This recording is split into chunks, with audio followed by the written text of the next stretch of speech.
food deception, it's part and parcel of the food environment. You know, you'll see a cartoon character on a packet of biscuits or a breakfast cereal or some whatever it is, and when you scan it, it might have 16 or 17 additives in them, and that's a child product, additives that are associated with hyperactivity in children. One of them is banned in America. I'm also really cognizant of that. I'm not the food police. KaiWise isn't the food police. It's very much just a truth app. So it gives you the truth, so then you can make an informed decision about what you buy, what you put into your shopping trolley. That's the idea of it, just to kind of help level the playing field a wee bit.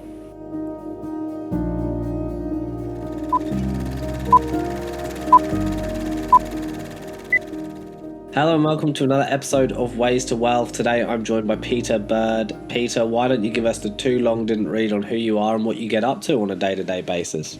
Yeah, well, I'm a registered nurse. I'm also a couple of years ago I did a nutritional diploma. I've been working for myself for the last 25 years in the area of occupational health, which simply means that I work with industry, I work with the average person. We do all the health monitoring and hearing and lung functions and flu vaccines and all those sorts of things. And about 14 years ago, I had a significant health scare, which made me bring into focus what I was doing in my life as far as nutrition and sleep and exercise, etc. And I started the whole process of working along, looking at food. It became a very confusing sort of environment, and I learned very quickly that big tobacco in the early 70s through to the early 80s, they saw the writing on the wall very much so with the tobacco industry, and they brought up big food, and they brought those lessons they had learned over into big food. And so when you go into the supermarket, it can be, it's purposely confusing often about what product is healthy, and it can be quite difficult to find out what is healthy in a product. So from that, I was contacted by a friend who works up the road, and he's an app developer, and we got talking. And from that came the idea of KaiWise, and KaiWise is essentially a food truth app. So where the idea in my mind came from is I was travelling in Europe about 3 or 4 years ago, and we were going through France, and I downloaded a translator on my phone, so when we were in the supermarket I could translate the French into English so I could understand what was the ingredients in the food that we were buying, and that sort of was that was the seed of the idea. So we've, I'm very clear that food affects every family every day, and when you can simplify healthier choices at scale, the potential impact becomes incredibly significant, and that was the beginnings of the KaiWise journey 2 years ago. So we started developing it, and I had this sort of broad idea of what we wanted to do, but essentially it needed. So I was very practical about it. We needed to have an app that someone could go into the supermarket, stand at the supermarket, looking at products, take a product, scan that product's barcode, and get a really simple overview of what's in that product from a health perspective. And we do it from the perspective of traffic lights, so green, amber and red, and it's science based. So we've got the traffic light system allows you to see the level of processing from whole processed to ultra processed, so green, amber, red. And then we've got a food scientist on our team, and our food scientist has gone through the 340 Australian, New Zealand approved additives and allocated traffic lights to those based on their kind of risk profile. And then we've got the amount of salt, fat, sugar, the protein, calories, fibre, and they've all been allocated traffic lights as well based on the daily recommendations. So, and underpinning that, we've got kind of the AI-driven algorithm. So it's a really simple app that's had a lot of development gone into it, and we did a soft launch about November 2025. Yep. And then we just let it sort of run over the holidays and got a little bit of, we had a handful of users, a handful of subscribers. And then, I'm the front of it as far as the social media side of it goes. And in the beginning of the year, we started doing 3 reels a week. In February, we had one of our reels go viral, which was, I think she's well over 1 million views now. Wow! And subscribers went off the charts a wee bit over a weekend. We had just over 10,000 subscribers. We were the most downloaded app for Apple and Google over that weekend, and the following week as well. So that, and our social media following went from, I don't know, like a few hundred to several thousand. I think we've just hit around about 30,000 followers now. So wow, and this is really just cool. Yeah, it's just in New Zealand as well. So we're focusing on and not far away from launching into Australia. So focusing our social media presence into Australia. I was over there a few weeks ago, and I've done a bunch of filming around supermarkets and stuff. I go into supermarkets and do filming. And smart. So it's like user-generated content, basically, where you're actually just using the app in essence, to show people, what's going on and how they can get a real good sense of what is in the food that they're eating.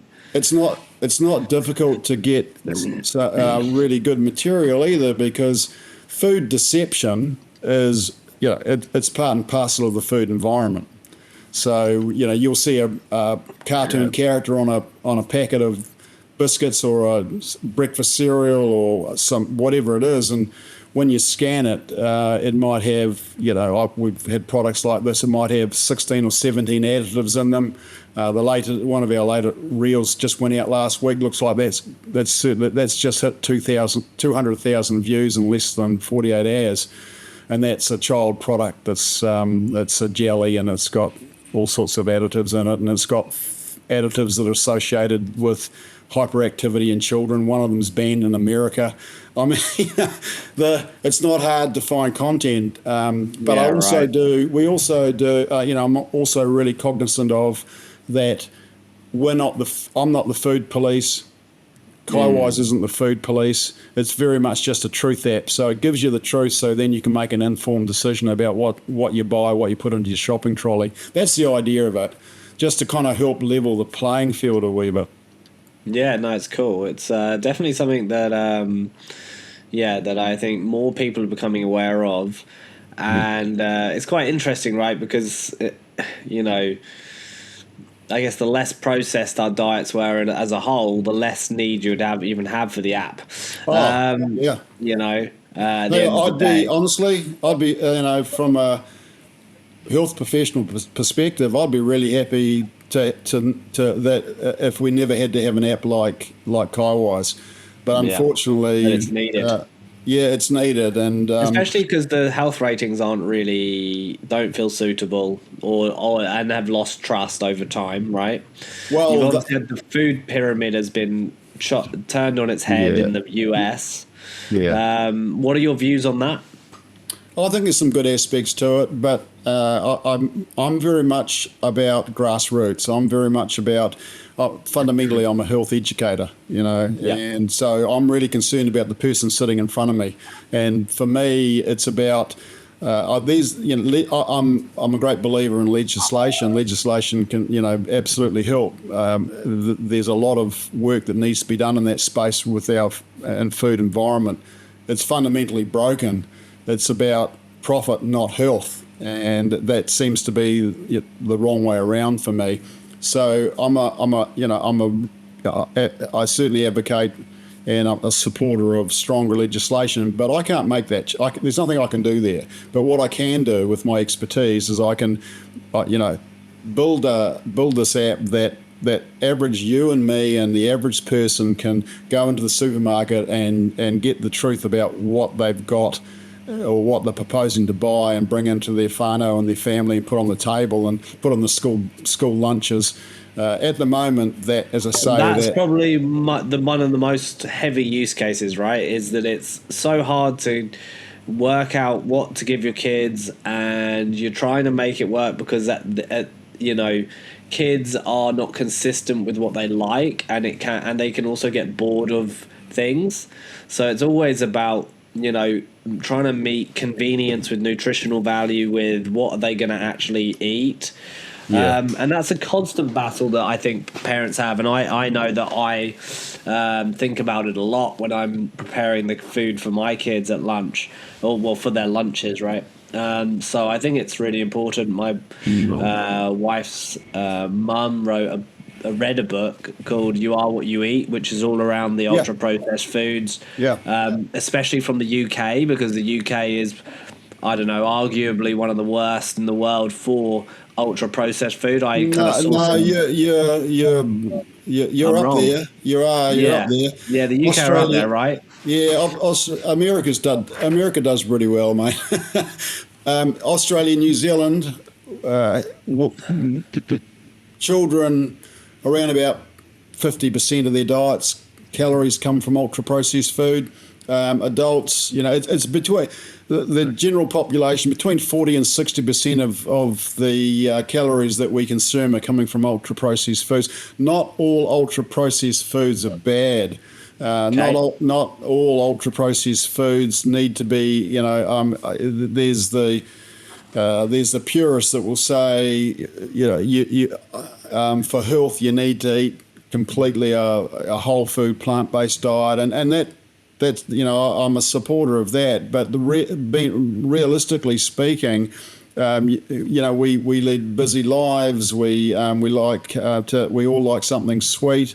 We all like our chocolate, and it's just knowing what is healthy amongst all the food, all that marketing, and there's a good amount of healthy products or products that are far better than a lot of other products, ultra-processed products in the supermarket, but it's been able to identify what they are.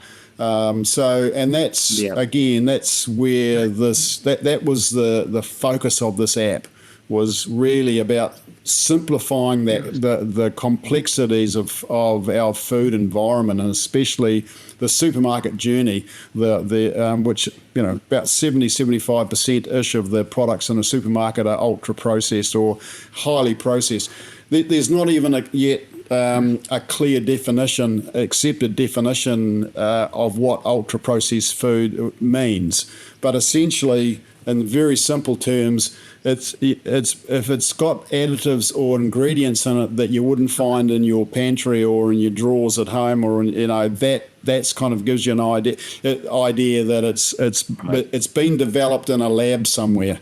It's not been made in a kitchen or so.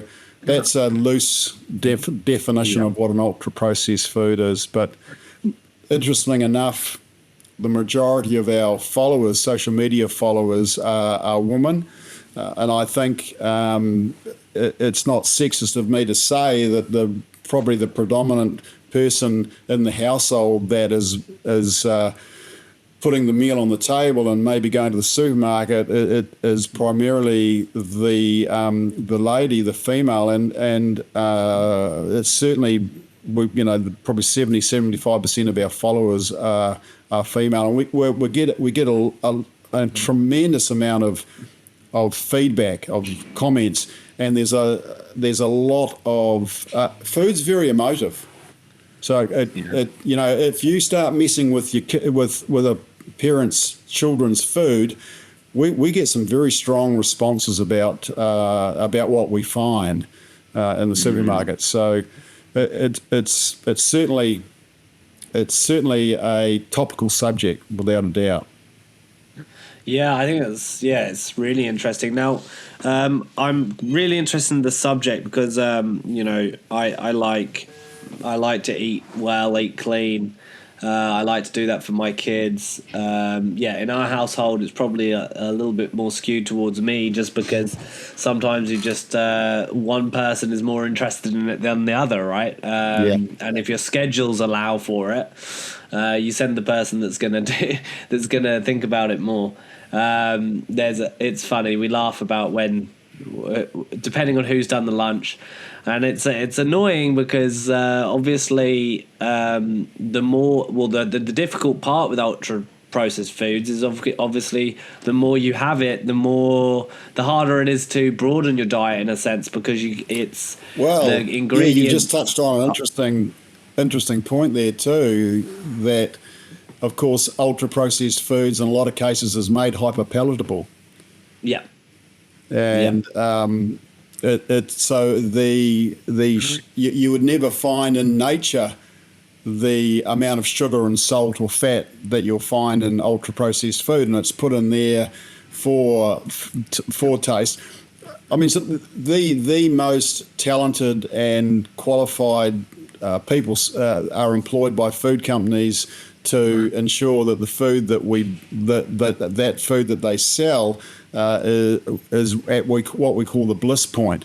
So it means essentially you open a packet and take a bite, eat one biscuit or a couple of chips, and the idea is, of course, with the bliss point is that you won't be stopping at one. And that's purposeful. Right. That's been designed. That's not something that's happened by accident.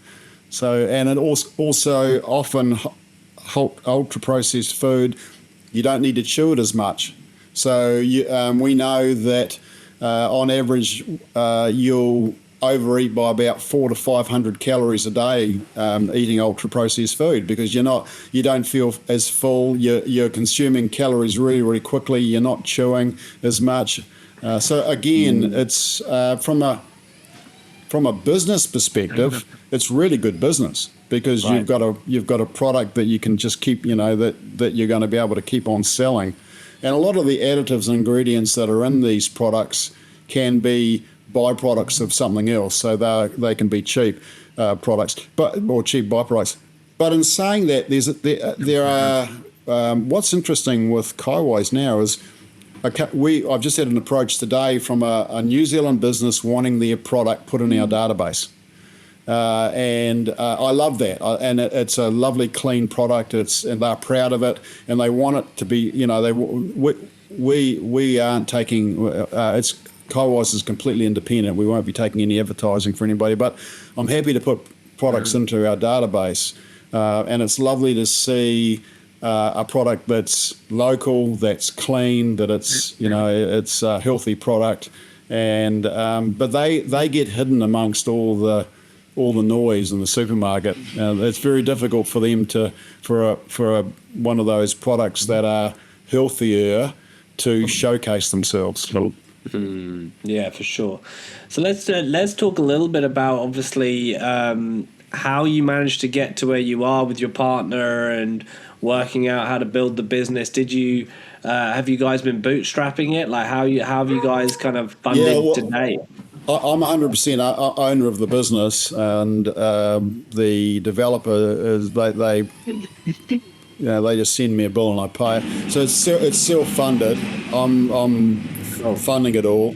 I'm not sure if I was able to have a crystal ball 2 years ago that I had no idea really of the process. I've never had anything to do with tech or app development.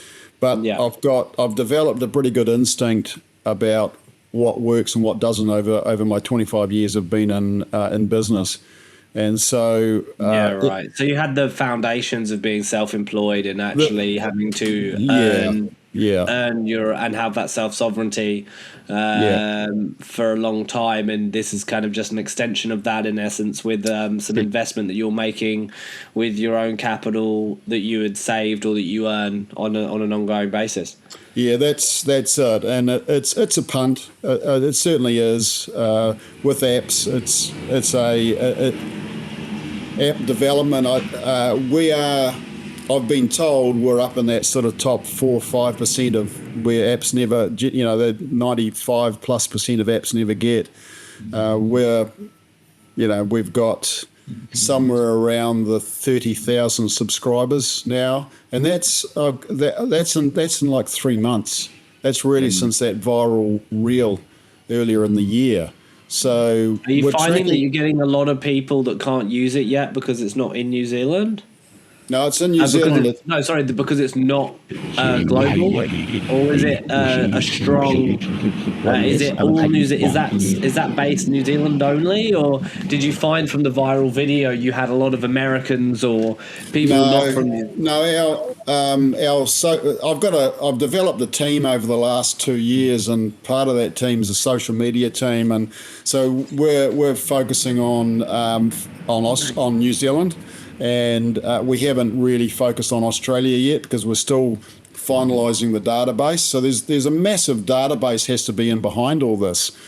So there's a product so that you can actually retrieve the information. I mean, there's two key things with KaiWise. One is it needs to be scientifically accurate. It needs to be reliable.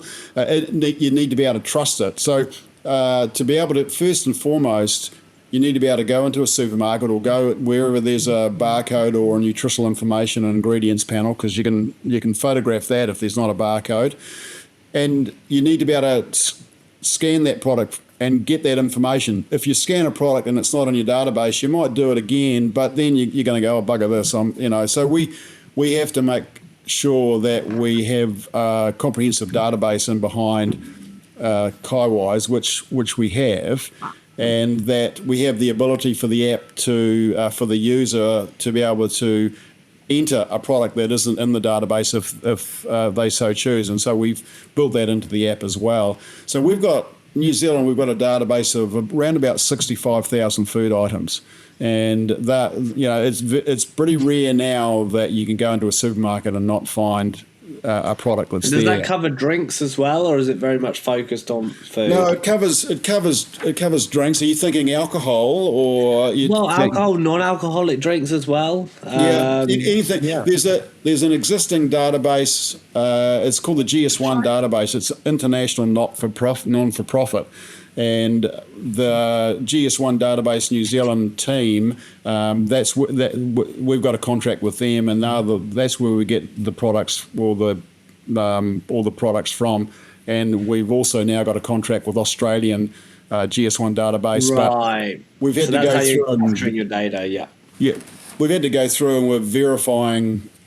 Some thousands of products need verification. So it's really important, as I said earlier, that the products that are in our database are accurate, and so we're verifying all that. There's a lot of tidying up to do, but we're getting there. It's a tremendous amount of work, but it's an exciting journey. Yeah, it's pretty cool, and it's awesome that you've been able to bootstrap it as well, and build a small team to grow this. Now, I'm interested by the viral video because you can't choose who sees a viral video. So that's what I was trying to get onto in terms of, it's very fortunate if you're only getting people that you can serve, if you get a video go viral, because what if a load of French people see it and they love it? You know what I mean? Yeah, so that's quite interesting. Yeah, okay, all right, got you. So no, with the viral videos, we certainly have had... we've certainly had people from outside of New Zealand comment on the video or on the reel or have watched that reel, and occasionally we will get people saying, can we access this app overseas? Well, we're not getting a lot of that. Okay. It's not available, Right, so because it's on the app stores, it's not actually available in other countries. No. So people pretty much work that out for themselves. Oh, that's pretty cool. Okay, so yeah, I mean, once you obviously get into America and the UK, I mean that those are the two. You'll just have so much reach from that point on. Yeah, it's a long way down the track. I mean, hey, here's the reality of it: that KaiWise has achieved market validation. But to achieve financial financial foothold and to have an app that's actually financially viable is a whole nother ball game. Yeah, That's right. Yeah. So you've proven there's a market of people that are interested to quickly work out what's in their food. Yeah. But obviously then taking them, taking them, keeping the retention, etc., and while keeping the values that you guys have obviously spent a lot of time thinking about around independence, and that narrows the ability to monetize certain circumstances. So you kind of, you really will be needing to really build a podcast, or as well, you're really going to be building yourself as a brand in actually what's right, what's good in food, right? Yeah. Now I would love to get your sense of what about the fads that come about? What about the carnivore diet? These diets that come about and they spring up, they get popular on social media. The same vehicle you're using for your app is the same vehicle that lots of different types of diets will get a lot of traction for online. What is your take with I guess the general kind of cycle that we see of these different experimental diet kind of choices, that people go on? Yeah, I'll break that down a wee bit. As far as KaiWise goes, I'm pretty careful when I'm doing my reels. I don't make a judgment about a diet or even often a product. I'm just sort of presenting KaiWise. I'll tend to often say, well, that might not be a product I take home, or I might take that product home, but I'm just showcasing KaiWise, which is an independent food truth app, and it has no judgment about whether you're on a carnivore diet or whether you're, whatever your belief is around food. But then also the interesting thing is that when you look at the confusion about what to eat or what not to eat is very much in social media and around the peripheries.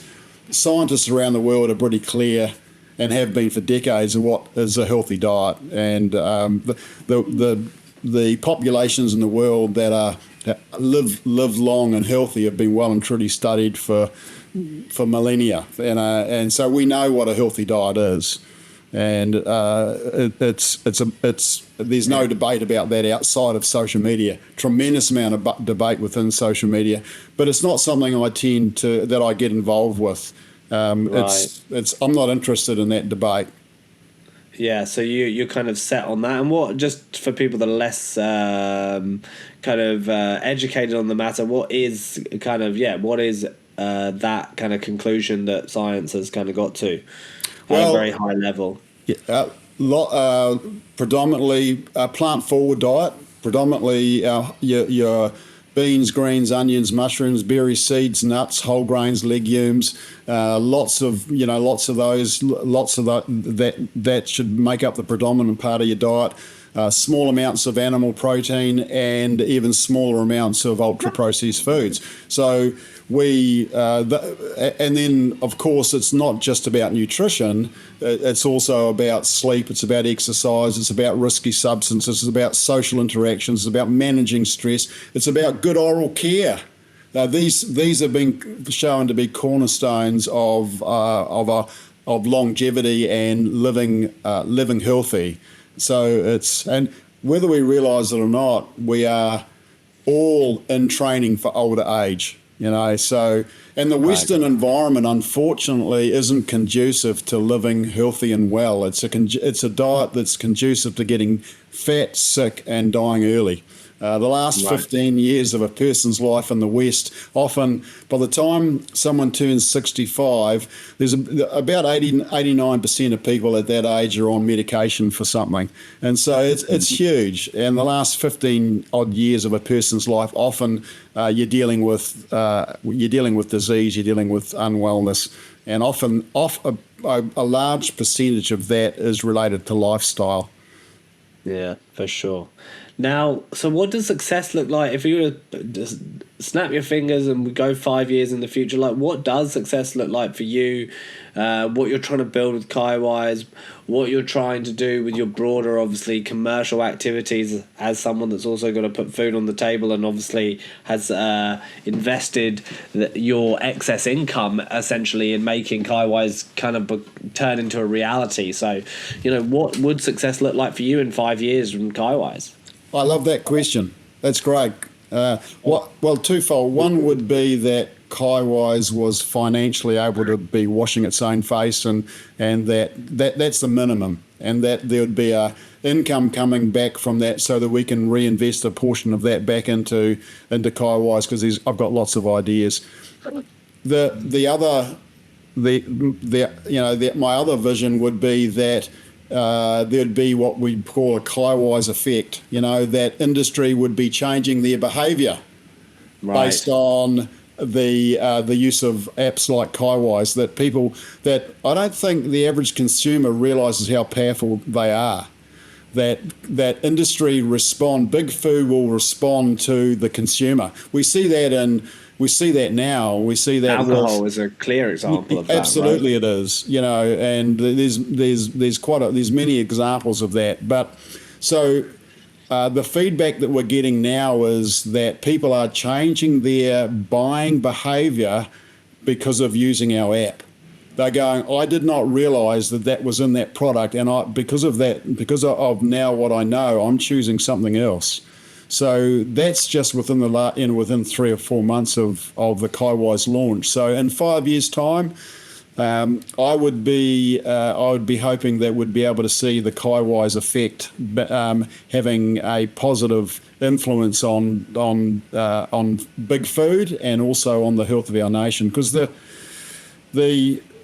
health of the nation within the Western world is pretty abysmal. Yeah, for sure. And then, what would you say your biggest challenge has been through this process, actually? Another really good question too. I think there's a huge learning curve for me. Over the last 25 years being in business, I understand my business environment. I understand my clients. So if a problem comes up or a challenge comes up, I've got the information, I've got the knowledge there, I've got the infrastructure to be able to solve those problems and easily, and I can see the environment. Whereas with app development, it's a brand new wheelhouse for me. So I'm out of my depth in some ways, and I can't see the problem. I have to rely on the developers. I have to rely on my marketing manager, and so that's probably the biggest personal challenge that I have faced, is that I'm not the one that can easily make decisions. I'm more the one that has a instinct about where this needs to go. I understand the world of nutrition. I understand that there's an increasing awareness from the public about wanting to know what's in their food and the whole ultra-processed food field, and I understand that, and so I know that I have good instincts about the development of KaiWise in that regard, and that's proving to be the case. But yeah, the biggest challenge is that I'm a bit blind in this area. It's a new area for me, and it seems to be the road of an entrepreneur. We tend to run on anxiety on a certain level, and when we don't have that in our lives or that adrenaline, we tend to seek it out, and that's very much where I am with with this learning curve. Yeah, you would relate to that, I'm sure, with your journey. Yeah, for sure. I've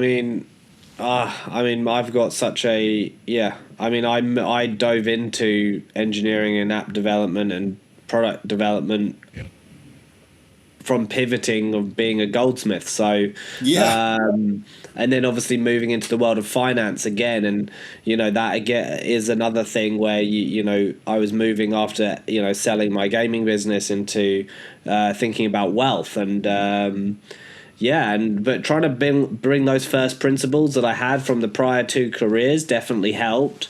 And I am a big believer in that actually you can become, if you apply yourself, you can become world class at anything in about 5 years. Absolutely believe you.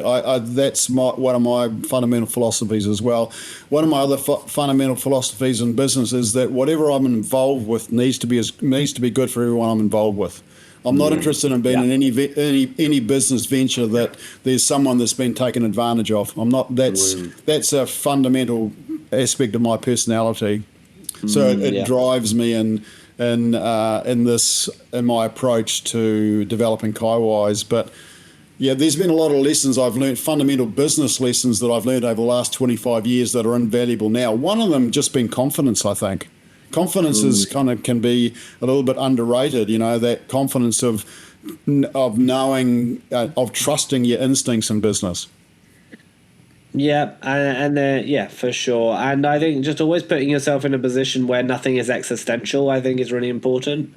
Trying that to be making that the case, I think, is always helpful, because then that level of anxiety that entrepreneurs face inevitably in any venture, because it's just so hard, doesn't consume you or doesn't take you out of the game. Yeah, I think it's often the biggest edge is often being able to continue playing, I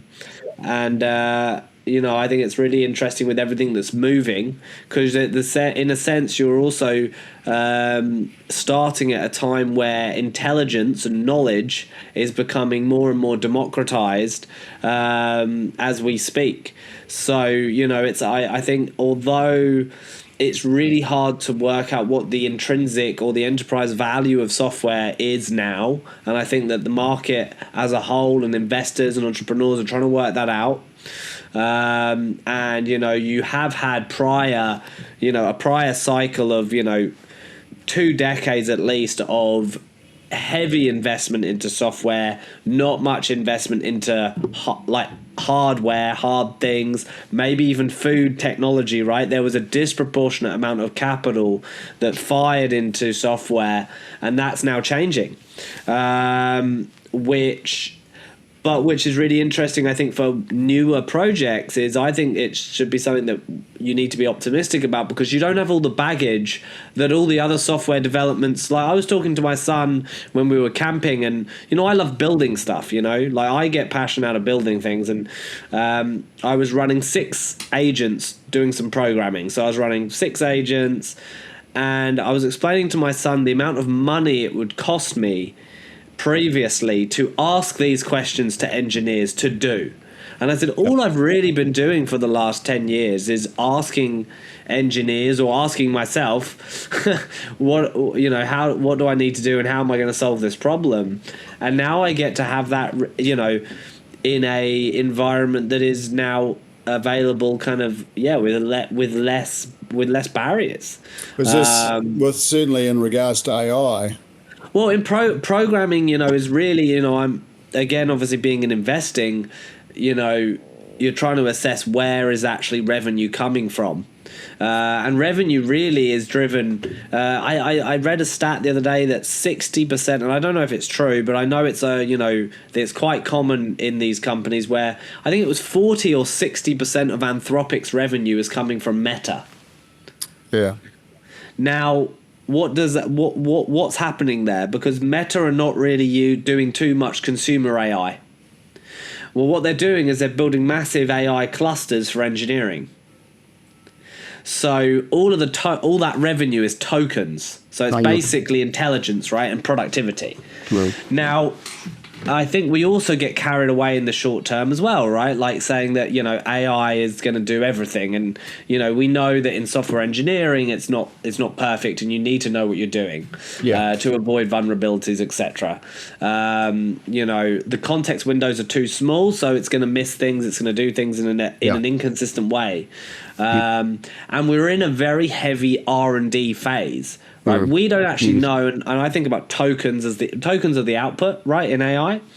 So we don't actually know what percentage of tokens are useful.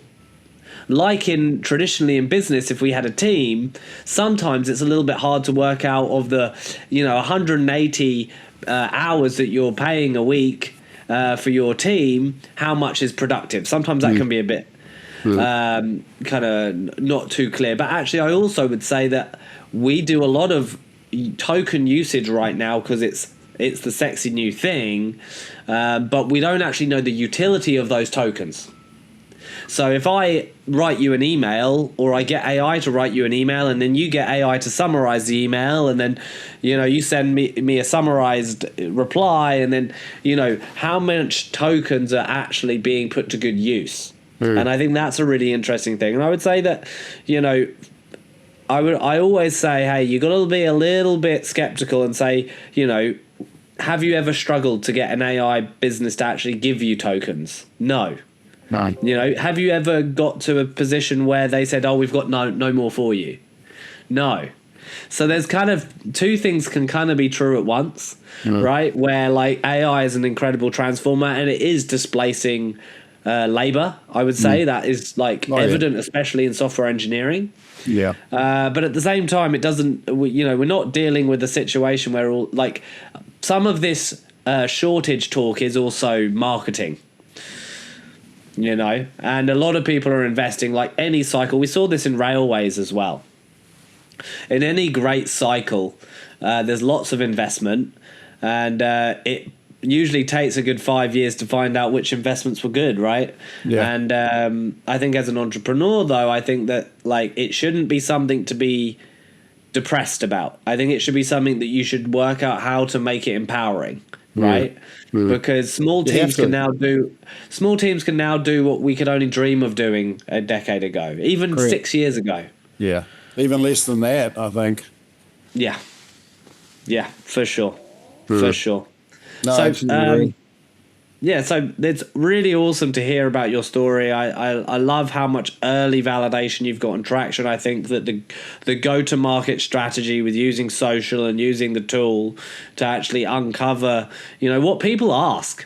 I know that as a parent, when you go past and you go, oh, well, that's 3 stars health rating. Let me have another look at this. And you don't know. So I think it's a great tool. I think that it's admirable for you to go after it, and I wish you all the best in working out how to actually make a commercial plan that aligns to your values and your principles that you guys are. And that's the challenge too. Is whatever we do needs to align with the the ethos of what my goals are for KaiWise, it's an extension of the sort of person I am. So, but it's ensuring and building that into a sustainable business model. So, but I'm confident that will happen. We just need to put it in front of thousands and thousands and thousands of people. And I couldn't have imagined 3 months ago that we'd be in the situation we are now. And it's very early days. So I'm hopeful. We had a similar situation with the gaming business in that, the growth was non-linear, content really helped us grow, and referrals as well. Yeah. And, in business and in software, a lot of it's non-linear. It's step functions. Yeah. All of a sudden, you just take a big step up, and I think that, the thing is to keep playing the game, and you'll find that product market fit, and you'll find the way to build the revenue. Yeah, no, I absolutely agree, and I think I have a saying that I've used many times over the years, and that there's times in business that you just, especially as you're developing a business or as you're developing like we're doing, that you need to be like the British bulldog. You need to be able to hang on and breathe at the same time. And there's periods like that where it's the case of just holding on and until the miracle happens, until the cloud breaks, if you like, and that's where I'm at. That's where I'm at in some respects. It's very people say people look at what we've got so far, and I'm getting really positive feedback. But the business person in me is also going, well, we've got a long way to go financially yet until this business is successful. You know, on one level we've got validation. It cannot be financially successful unless we get what we're going through now. And we've certainly got, we've got the validation, we've got the following, we've got the subscriber base. We've tapped into something. And so it's now just a matter of I've been able to make sure that we're able to hold on and hang in until we get enough revenue that it's self-sustaining. Yeah, for sure. Awesome. Well, thank you so much, Peter. I've really enjoyed the conversation. Yeah, nice to stay in touch with you. Yeah, totally. Don't leave.